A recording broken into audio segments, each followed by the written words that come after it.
Alles haben wir geschafft. Wir legen los. Ey, Romy, Achtung. siehst du Julie? Ja doch, aber die Trinken.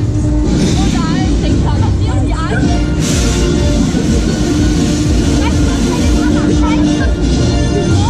Weißt du, was meine Mama scheiße? Aber das ist gut. Nein,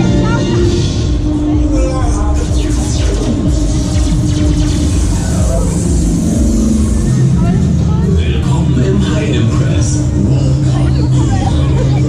Deine Kultmaschine.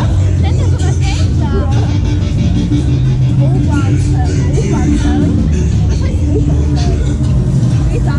Das ist der Familienname. Macht euch bereit. Es geht ab.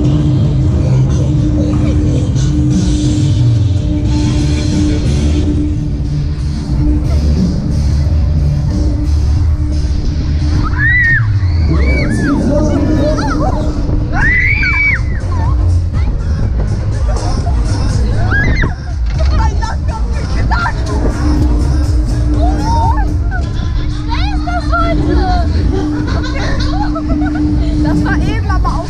Ja, vielleicht ein bisschen langsamer.